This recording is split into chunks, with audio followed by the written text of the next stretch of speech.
Welcome to the Sweaty Pillow. I'm so excited about today's guest. Her background is so impressive. We've got Amanda Thebe today. Amanda is a certified trainer and fitness coach, Amazon best-selling author of Menopocalypse: How I Thrive During Menopause, co-founder and chief wellness officer at Nia Health, which is a menopause virtual health platform, and menopause workplace educator. That's just so much. It's just so impressive. And Amanda, welcome to the Sweaty Pillow. Thank you so much, Laura, for having me on today. I do want to ask and talk about and introduce Menopocalypse a little bit more because when I was researching, preparing for the podcast, and I found your book on Amazon and I've ordered it. It didn't arrive in time before our conversation, but it's got 500 five-star reviews. I don't think I've researched a book that has that compelling of people that are champions of your book. So congratulations. Thank you. Mhm. So when I was entering my 40s, I felt like I was a really good advocate for women's health in that, hey, look, I'm 40 and I'm strong and everything's amazing, blah, blah, blah. We've stopped believing all of the lies about us being, past our prime. And then when I was 42, I started to feel very unwell, with symptoms of dizziness, nausea, like losing feeling inside of my body and my head. And I actually had never really been sick before, and I didn't understand what was going on. Fast forward 2 years, I fell into the Canadian healthcare system, which desperately wanted to help me. They sent me for test after test after test, and I saw multiple specialists, and all of them essentially said, yeah, you look terrible, but we don't know why. We believe you, but Ouch. we just don't understand what's going on. And so I fell into a very deep depression. Also had other symptoms like incontinence and stuff I'd never had, even after having 2 children. And so there was a lot going on. And then I happened when I was 44 to go to a gynecology appointment about something completely different. And he said to me then, is everything okay? So as soon as anybody shows you some empathy, you start crying. And I did. And he said to me, tell me what's happened. And he recognized straight away that this was perimenopause and that he could help me. And my first thing to him was like, what's perimenopause? Because this is Right. 10 years ago now. And I'd never heard of the word. I think it's really only in the last 5 to 8 years, the word's been part of our vocabulary. But I'd never heard of the word. And in my mind, it was linked to menopause, of course. And I was thinking, but I'm 44. Why are you having this conversation with me now? Surely I'm too young.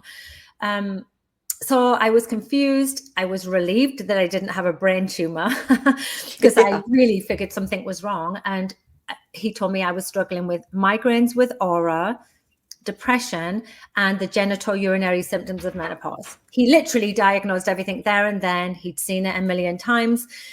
And it sent me down that perimenopause rabbit hole because I just was like, if someone who works with the human physiology have no understanding of this, there's clearly a knowledge gap. Why? Hmm. And then how do we get that information? How do we get that knowledge? And then how do I share it? And that's sort of how I built my community of about 120,000 women now, and why I wrote the book. And I'm very good at staying within my scope of practice. I never pretend to be a doctor. I never give medical advice, but I clearly needed that information. So I liaised with a lot of doctors and psychologists and pelvic health physiotherapists. And so the book comes from a very evidence-based standpoint. Amazing. What would be the Cole's notes or the main themes of the book, just to give women an overview so they rush to buy it, that they're going to desperately need it. Yeah, I was deciding when I was writing the book, what do I want to share? I obviously want to fill the knowledge gap, but there's no Hmm. point doing that if you don't give solutions. Because we're a Right. solution driven sort of like genre, aren't we? Like the Gen Xers are like, well, just tell me what to do. Yeah. And so I split the book into two parts. The first part is, what it is. And the second part is like what you need to do, like how to deal with Okay. it, right? And the Yeah. first part covers the definitions, the symptoms, the treatments, some of the other things that happen, like weight gain and, the genital urinary symptoms of menopause, everything, below the belt. In fact, I wanted to call that chapter, Let's Not Beat About the Bush, but my editor didn't like it. I thought it was really funny, I love personally. it. And then the second part of the book is purely a toolkit, and it's all about like, what can you do from a lifestyle perspective, regardless of whether or not you take hormone therapy or not. I mean, that's part Mhm. of like the solution.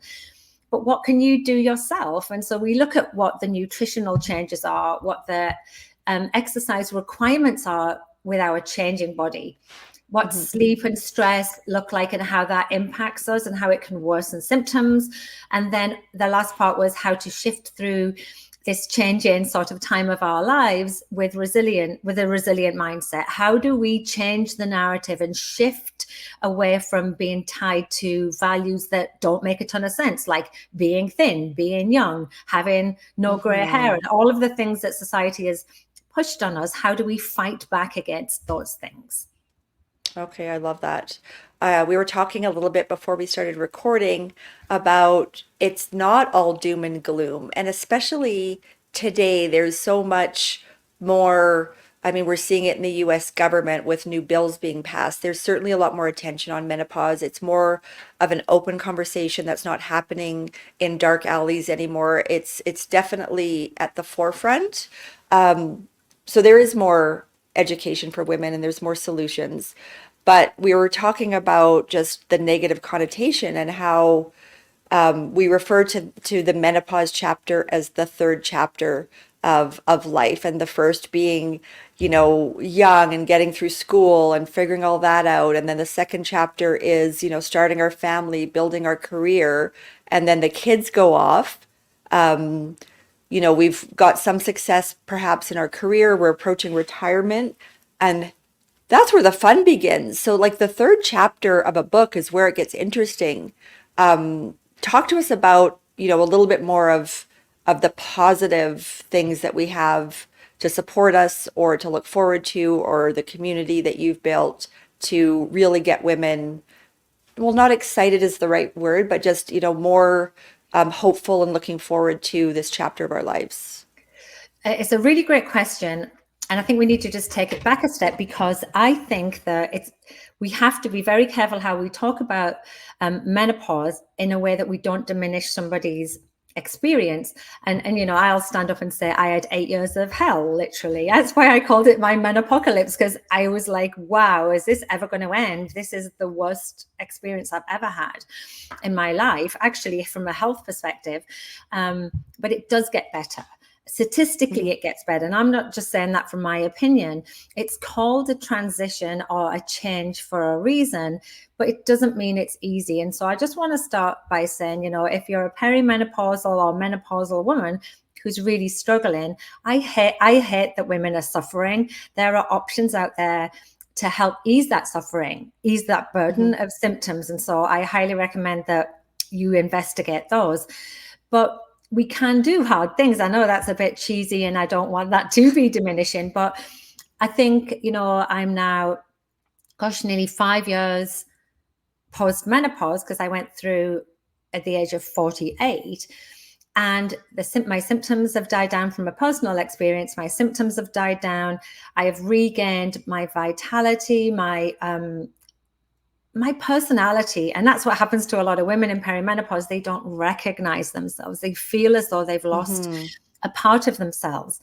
But then there's this amazing shift that happens in post-menopause, that women refine themselves and they see their true values and their true worth. And I see it particularly with the Gen X women, who are really, really tired of all of the stereotypes of you're 50, you're over the hill, you're past it, you don't have as much value, say, in the workplace. And we're pushing back against that narrative, but we're doing it in a sophisticated, intelligent way, and it's really, really empowering. And so what we're seeing is a lot of women are actually taking on new roles, moving up in their careers, and actually like pushing back against these stereotypes. And so I sort of would just say to women going through perimenopause or menopause and having a particularly hard time that there is help available out there. There is a lot that you can do within your control to ease some of the symptoms and just to feel better in general from a lifestyle perspective. And there is a lot to look forward to. And I think the last part I would say on this is, in the Western world, we go into the conversation about menopause with inherent and historical sort of taboos and prejudice against us getting older. Whereas if you look at the indigenous population, if you look at the Asian populations who revere their women as they become older or elders, they have a less impactful time about menopause. And I think so that the burdens that society has put on us during menopause also impacts us. So as women, we can shift that, and we are. We can take rid of the taboos about menopause. We can talk about it openly. We can empower women to create agency, to be able to advocate for themselves in the medical world, in the workplace, right? So we're seeing this happening within our generation. That's very insightful. I love your point of view on that. Do you think that part of the fear or worry, as you described, being 42 and like what's going on with me, is the unknown? It's like you're not sure what it could be, and then you're heading into these symptoms, and symptoms keep piling on, but you're not really sure what it is. Is it a brain tumor? Is it the stress at work? What's causing all of these things? And do you think there's a way that women could just get a program much earlier, before they have to go through the hell of years like you describe, of just getting a handle on what's going on with their whole physiology earlier? What's really interesting is that the knowledge gap that exists in our medical community and in the workplace exists within women ourselves. So we just touched on it. Historically, it's been a taboo topic. So it's not the type of conversation that you would have with your mum, your auntie, or your grandma. Like, it's sort of not fed down like maybe pregnancy would be, you know, or even puberty. And within our schooling system, we fall off the reproductive cliff in the textbooks literally after pregnancy. Menopause isn't even talked about there. And it's, I find that like actually crazy. And it's almost like backing up the claim that we are invisible or not worthy because we're just not discussed at all in any of those settings. And so in my ideal world, when a woman goes to her doctor for, say, an annual checkup at the age of 35, they start getting leaflets saying, hey, perimenopause is, you know, potentially going to happen in your late 30s. Early 40s, here are some things you should be aware of. Here are some of the symptoms that may show up. And we know that the symptoms of perimenopause aren't just hot flashes. They impact us mind, body, soul. We have estrogen receptors on over 200 systems in our body. Almost all the systems in our body are impacted by estrogen, which is why the symptoms don't make sense. And it's why women are going to their doctors with depression or migraines like I did, or with aching joints or with gut issues, and the doctors can't join those dots. So we need to fill those knowledge gaps, and it's happening with books like mine, with podcasts like this, with workplace talks, with menopause summits. I mean, they're everywhere, right? So women are starting to have these light bulb moments where they say to themselves, oh God, like that's happening to me, or I can see that was what happened to me, and I'm going to make sure that the conversation happens. And so I think we need to preemptively be telling the next lot of women that are coming up that this is something you should expect, and it can impact up to 75% of women will get at least 7 symptoms. 25% of those women will have symptoms severe enough to impact their quality of life. Right. Jeez. And so like I can give you numbers from a Canadian perspective because they're on the top of my head. But I mean, you can translate these globally. But we have 5 million women in Canada right now between the ages of 45 and 55, which tend to be the most symptomatic time. 75% of them with 7 symptoms or more. That's 3.8 million right now. And you only need one symptom to be life-changing, right? Right. To Yeah. impact everything you do. And 25% of those means that 1 million women right now in Canada are suffering with menopausal symptoms and they're not getting medical help because it doesn't really exist. And so it's not a small number. The number, if we could extrapolate that to the US, it would blow your minds. And Yeah. so and so I think that if you had that knowledge moving forward, your experience would be completely different. And I know it would have been for me personally. It's interesting for me generationally, and I would love your opinion on this because as we've gotten into this work and interviewing thought leaders and experts like yourself, I've gone a little bit crazy in my personal life. And every dinner conversation, every girls get together, conversations with my mom's family is all about menopause. And what I'm learning is my mom's generation, my mom never mentioned menopause once. And I asked her, I said, you know what? I was maybe in my own teenage selfish mode, but mom, did you talk about menopause? She goes, it's fine, Lara. We just dealt with it. Like nobody in my mom's generation was sitting around having coffee talking about it. It was a thing. They quietly suffered in silence. They got through it and nobody was complaining. So fast forward 30 years later, our generation is not having it. It's like, screw that. And we're going to be louder and there's resources in place so our daughter's generation, for the love of God, are way ahead of it than we were, so that what you experienced, what I experienced, our healthcare system better be ahead, and we're just in a better place from now with the next generation. I had a very similar experience. I went home to the UK and there was my mum, my sister-in-law, my niece, and my brother all sat around the table. And we started talking about menopause, and my brother just rolled his eyes and walked out. So that was, on my part, I should have dragged him back in because we need Yes. all of the allies we can get. My mum said to me, I wish that I had had somebody to talk to. I really wish Mm-hmm. I had Mm-hmm. to go through it on my own. And she sort of did suffer. And she also was part of the tranche of women that couldn't get hormone therapy, even if they were Mm-hmm. eligible, because of the 2002 WHI study that sort of Yes. scared the bejesus out of everyone. Yeah. My sister-in-law obviously has read everything I've done, and she's like, I'm ready. I am ready to talk to the doctor when needed. And my niece was furious. She was like, if you don't sort this, Auntie Amanda, I will, because they're just ready to not Yeah. take anything lying down. And I Yeah. and I just think to myself that from my mum's perspective, what I find really difficult is that, a lot of women in postmenopause are at higher risk of some age-related diseases and conditions that are exacerbated after menopause when we don't have that protective nature of estrogen. Mm-hmm. And Mm-hmm. the thing is, a lot of women are struggling with heart disease and obesity and insulin resistance, etc., all of those things. And didn't realize how impactful menopause was for those conditions. So even if they had a very easy time of it in menopause, they may be struggling post-menopause with something else.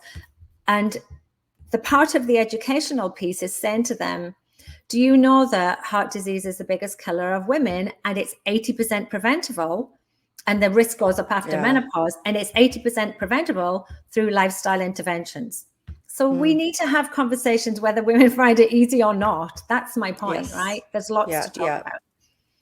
Of course, so important. I mean, there's the 911 life-saving issues like our heart health. I want to shift gears for a second to another really important issue in our community. We did a survey a couple of months ago when we wanted to understand the pain points for women ranked. What are the most important issues you want to hear about and down the list? And the second most important women that in our community, the second most important issue that women want to talk about and learn about is weight, body shape, and how they can battle this mysterious 10 pounds that appears, especially around the middle, their energy level. So, with that being such a big part of your background, talk to us about just the weight management and how that unfolds and what we can do about it. Yeah, it's an emotive topic, and even though I have the qualifications to be able to coach women on fat loss, I tend to avoid it because it is very emotive. You've got a camp of women that never want to talk about weight loss. There's women that want to lose weight but feel bad talking about it because they're just supposed to accept their new body. And then there's women that feel like they have to be thin because there's so much value on that. And everyone's welcome to their opinion, of course, but trying to navigate that can be very tricky. But what I do talk about is the science as we know it, the evidence as we know it. And there's a lot of noise out there on social media where women are brought in with fear-based clickbait headlines like, your menobelly or your trucker belly is going to cause you to have insulin resistance and diabetes. And it's horrible. The way we're spoke to in menopause is horrible. And it's because we're a quick target, we're vulnerable, and potentially we have a little bit of extra money, right?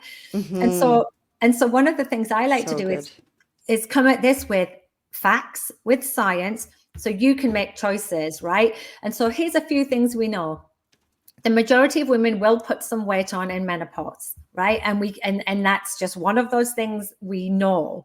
So the chances that you're going to put between 5 and 10 pounds on may be inevitable, but it doesn't mean that you can't do anything about it, right?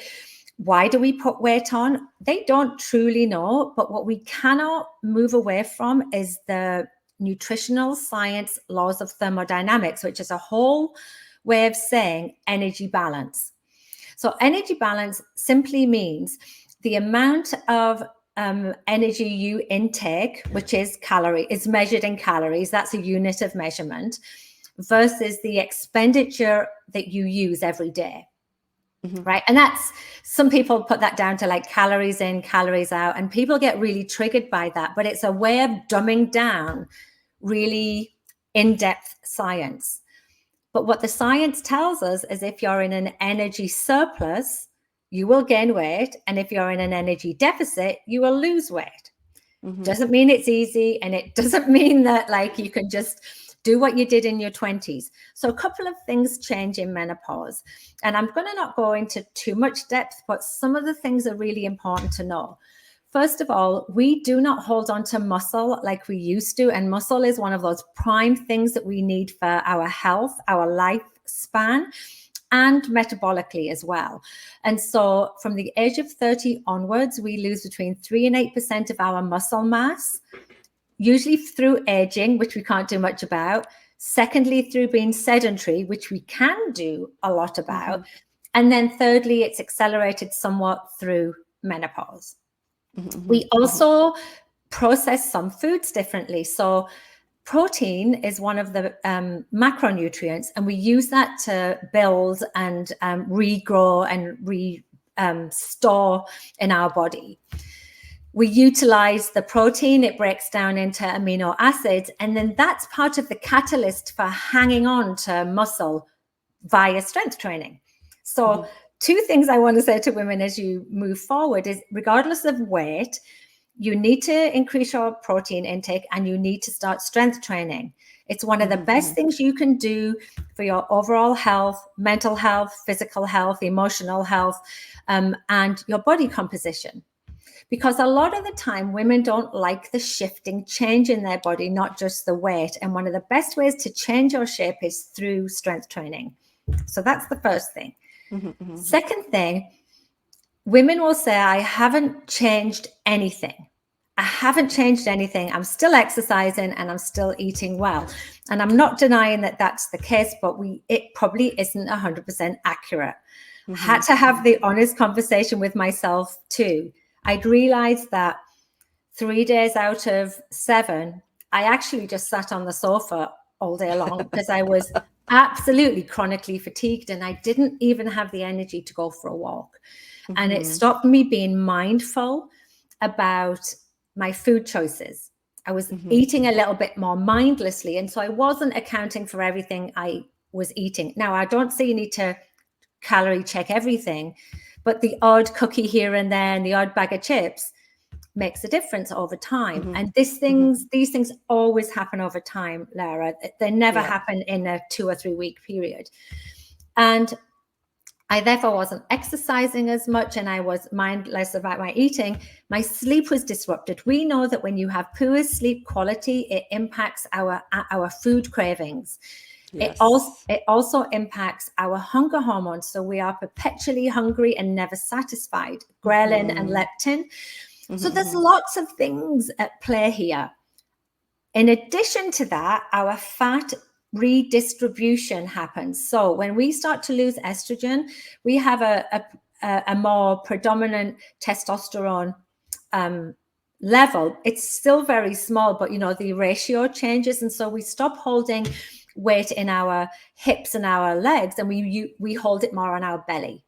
Most Mm-hmm. women will see belly weight shifts, and that can be really hard to take on. Right. So all of these things are happening. In addition to this, your metabolism's fine. It's not broken and it hasn't decreased. We have absolute evidence to confirm Mm-hmm. this. So anyone Mm-hmm. telling you your metabolism's broken is lying. Absolutely. With I can reference a study by Herman Ponce, the utmost specialist in the world. So we know all of these things are happening. So the regular energy balance conversation all of a sudden got really complicated and got really difficult. And so Mm-hmm. women are now like, oh my God, everything I'm trying isn't working. So I want them to take a deep breath and just go, okay, what are some big rocks? What are some big rocks I can do right now? Well, the tenets of health really work, and most people aren't doing them. First of all, if you want to lose weight, you have to be in an energy deficit. I would say be in a very moderate energy deficit. Mm-hmm. So if you count calories, say 300 to 400 calories, that's not very much. That's like 3 Mm-hmm. Oreo cookies, right? But Right. do that sustainably over a long period of time. Have a good balance of meals, but predominantly look for lean protein. You probably need at least 100 grams a day, which would maybe look like the palm of your hand of chicken, like Mm-hmm. Mm-hmm. four of those a day. Yep. It's easier than it sounds. Lots of vegetables, lots of fruit, and then get some grains in, get some carbohydrates in, because you need that for your energy, especially if you're going to exercise, right? Mm-hmm. Mm-hmm. Prioritize sleep. That's really difficult to do when insomnia is one of the worst symptoms of menopause. So if you can't do it on your own, get medical help, but Mm-hmm. practice sleep hygiene. There's tons of information on sleep hygiene. We don't have to go into the details now, but know that when you start practicing sleep hygiene, it can take months and months and months for that to kick in. Mm-hmm. But Mm-hmm. sorting your sleep and your stress levels out is absolutely key. And moving more. The last thing I would say is move more, because we do become more sedentary the older we get statistically. There's always going to be Mm-hmm. outliers. But if you think you move enough, I would suggest you can move a little bit more. Mm-hmm. And Mm-hmm. I had to be super honest with myself. And when I really looked at myself, I was like, okay.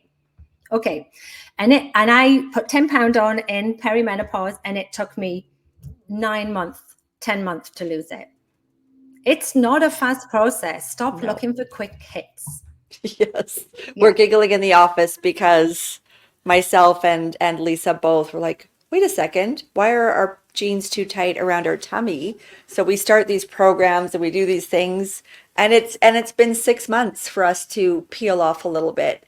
But more importantly, how you just deconstruct how to think about weight, why it's happening.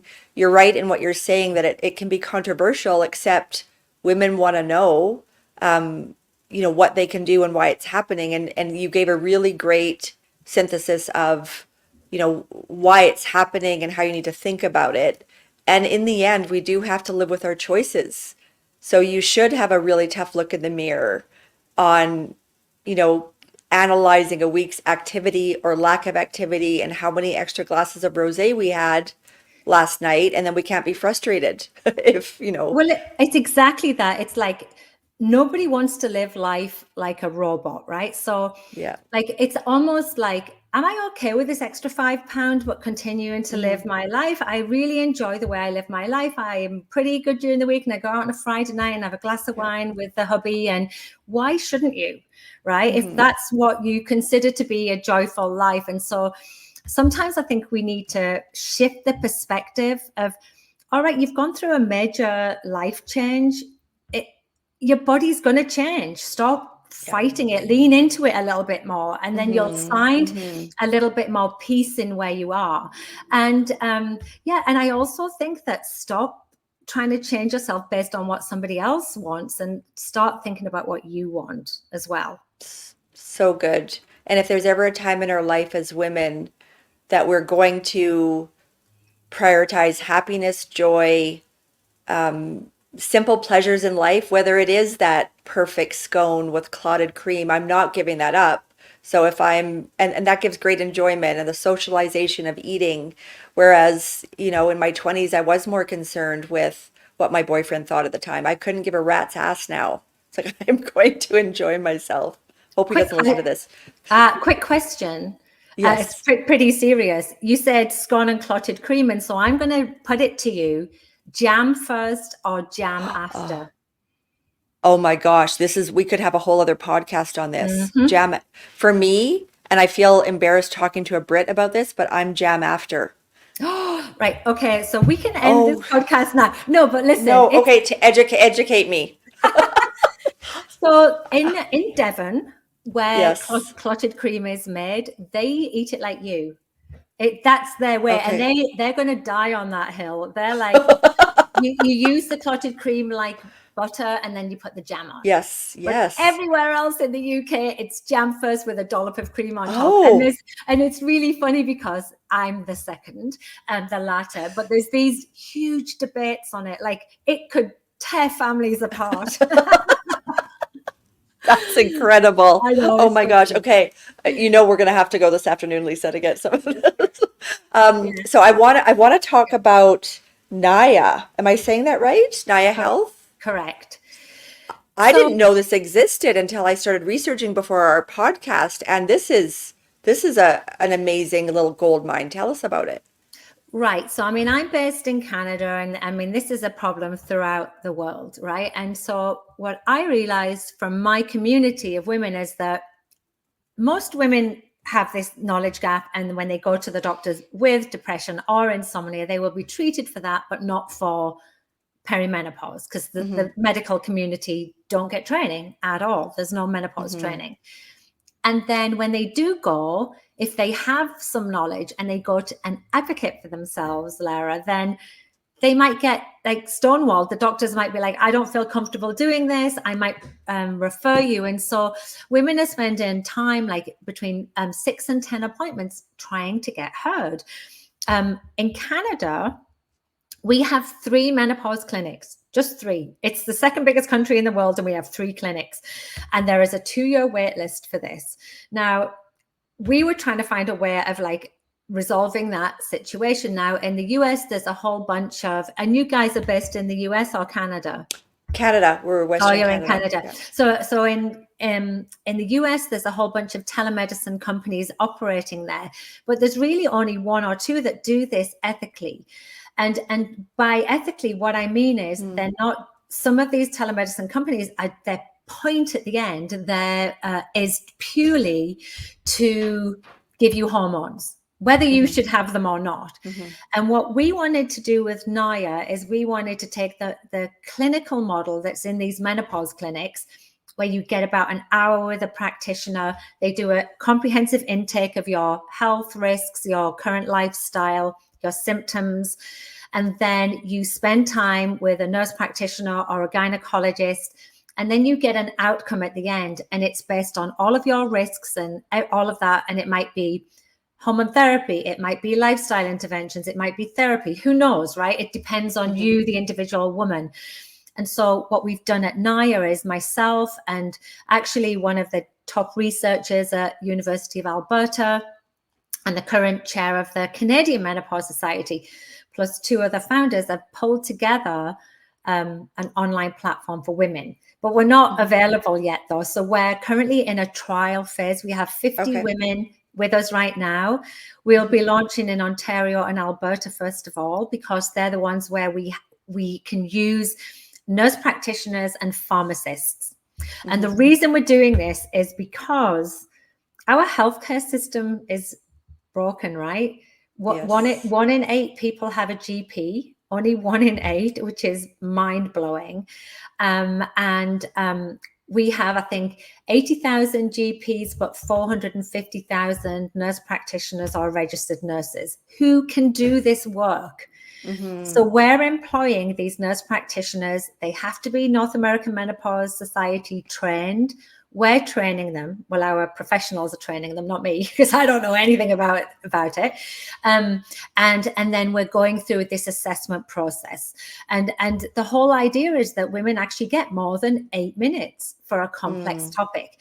So we're hoping to launch end of the year. So it's a long way. Okay. It's been a long road, but we've had to actually build the technology to be able to offer this service Yes. because it's complex, right? So we're hoping that this actually changes the way that menopause happens in a medical setting in Canada, so that the burden of these 2-year wait lists for the 3 menopause clinics is reduced, Mhm. because nobody should have to wait that long. It's crazy.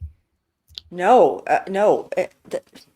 Congratulations on taking on this monumental task. We are so excited about Naya. So the second you are ready to push that button, we want to support you and blast all of that out. We've got a 10-year history of serving menopausal women in Canada. We've got a big community who are desperate for the work that you're doing. So really excited to learn more about that. So we'll have you back on when you're ready to launch. Oh, thank you very Um, much. Yeah. Normally, I wrap up our podcast by asking about, what are 5 things that women can do, but you gave the formula and the recipe so well. I was wishing I could write notes, but I will get to go back and look at the podcast because you did that really well. What I will suggest is that women must buy Menopocalypse. It will become our Bible and our go-to resource guide because you are just a delight. Thank Clotted you. cream issues aside, we'll talk about that again. Yeah, I'll forgive Um, you. What I would say though, what I would say, Lara, with regarding to that is that I would just love women to know that they're way more capable than they think they are, right? Because mhm, what happens is when we get hit with the life phase of perimenopause and menopause, regardless of whether we have a ton of symptoms, women do feel a sense of, say, loss, or they don't mhm, recognize themselves, some type of invisibility. We've got studies to show this.